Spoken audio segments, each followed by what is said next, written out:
For pick and ship documents, there's a setting that allows control over the shipping of batches and lots. Let's consider a case where shipping multiple batches or lots is controlled but not prohibited. In this document, there is an item for which a specific batch or lot is specified in 3 positions, and in the 4th case, any batch or lot is acceptable. Let's scan this document item barcode. As you can see, the quantity for this item is 15 because we haven't selected a batch or lot yet, and the total quantity of the item is displayed. Let's select the first batch. The expected quantity has changed. Now we see that the quantity for this batch is 5. Let's add 5 items for this batch. Items have been added.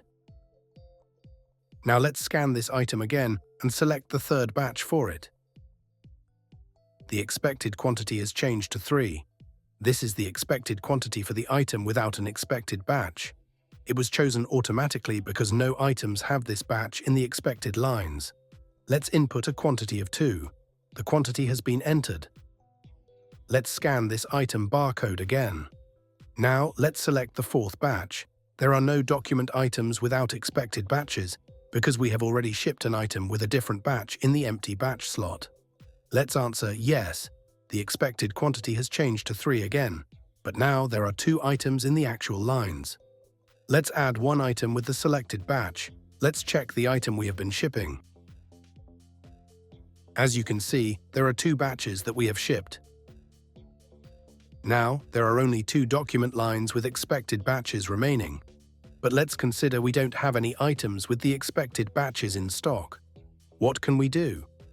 Let's scan the item barcode first and then select the batch we actually have in stock.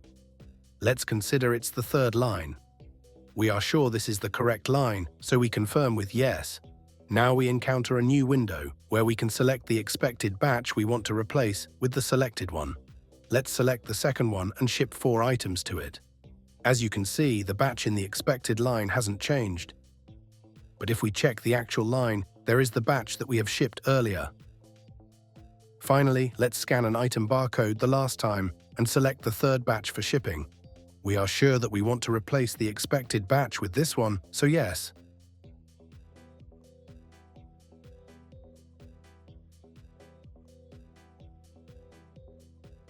Items have been added.